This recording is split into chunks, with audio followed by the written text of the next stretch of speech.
सुरेश शर्मा जी को मुजफ्फरपुर में जदयू के लिए सुरेश शर्मा जी काम कर रहे हैं।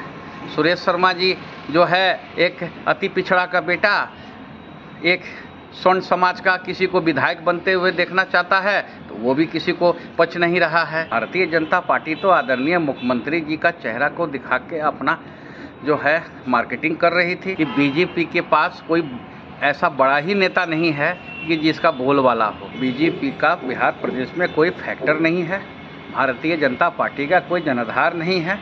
नमस्कार, आप लाइव बिहार देख रहे हैं। मैं हूं राजमोहन तिवारी।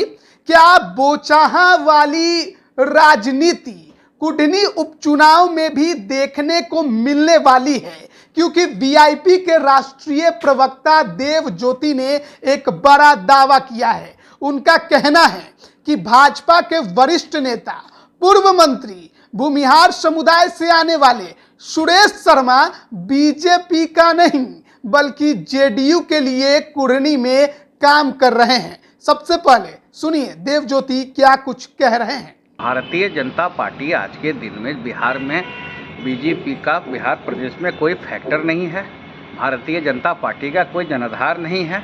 भारतीय जनता पार्टी तो आदरणीय मुख्यमंत्री जी का चेहरा को दिखा के अपना जो है मार्केटिंग कर रही थी, अब तो वो भी ख़त्म हो गया। भारतीय जनता पार्टी में आज के दिन में सबसे बड़ी दिक्कत क्या है कि बीजेपी के पास कोई ऐसा बड़ा ही नेता नहीं है कि जिसका बोलबाला हो, क्योंकि बीजेपी ने तो आज तक कभी काम की नहीं। अब रही सुरेश शर्मा जी, अब सुरेश शर्मा जी को मुजफ्फरपुर में जदयू के लिए सुरेश शर्मा जी काम कर रहे हैं। सुरेश शर्मा जी जो है एक अति पिछड़ा का बेटा, एक स्वर्ण समाज का किसी को विधायक बनते हुए देखना चाहता है तो वो भी किसी को पच नहीं रहा है।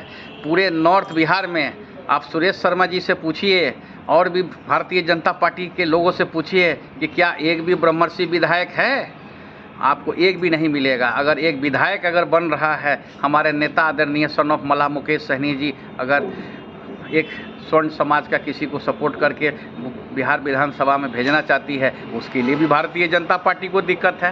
तो बीजेपी आज के दिन में बुरी तरह हार रही है।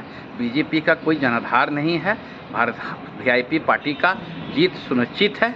आपको बताएं कि कुढ़नी विधानसभा की लड़ाई बेहद ही दिलचस्प हो गई है, क्योंकि बीजेपी और जेडीयू तो आमने सामने हैं ही, लेकिन वीआईपी के भूमिहार उम्मीदवार और एआईएमआईएम के मुस्लिम उम्मीदवार ने दोनों के लिए मुश्किलें इस सीट पर बढ़ा दी हैं। दोनों ही दलों को इस बात की चिंता है कि जिसके वोट बैंक में ज्यादा सेंधमारी हो गई उसका पलड़ा इस सीट पर कमजोर हो जाएगा। वीआईपी के उम्मीदवार नीलाभ कुमार भूमिहार समुदाय से आते हैं। पिछले दिन भूमिहार ब्राह्मण सामाजिक फ्रंट के तरफ से उनको समर्थन देने का ऐलान भी किया गया। हालांकि उसको लेकर अभी विवाद भी उत्पन्न हो गया है इस फ्रंट के अंदर और दो गुट बट गए हैं, एक नीलाभ कुमार के समर्थन में और एक उनके विरोध में। खुद सुरेश शर्मा नीलाभ कुमार के विरोध में उतर आए हैं, लेकिन बावजूद इसके वीआईपी के राष्ट्रीय प्रवक्ता देव ज्योति का यह मानना है कि सुरेश शर्मा के साथ जिस प्रकार से बीजेपी ने बर्ताव किया, बोचाहा में उनको नजरअंदाज किया और जो खामियाजा बोचाहा में उनके वजह से बीजेपी को भुगतना पड़ा, वो खामियाजा एक बार फिर कुढ़नी में भी भुगतना पड़ेगा। और उन्होंने बड़ा दावा ये किया है कि सुरेश शर्मा बीजेपी के लिए नहीं बल्कि जेडीयू के लिए काम कर रहे हैं। अब उनके इस दावे में कितनी सच्चाई है ये तो वो बताएंगे और फिर सुरेश शर्मा। लेकिन आपको बताएं कि आज ही सुरेश शर्मा ने एक प्रेस कॉन्फ्रेंस किया था और उसमें इस बात की जानकारी दी थी कि भूमिहार ब्राह्मण सामाजिक फ्रंट के तरफ से वीआईपी के उम्मीदवार को जो समर्थन देने का ऐलान किया गया था वो निश्चित तौर पर गलत है और भ्रमित करने वाला है।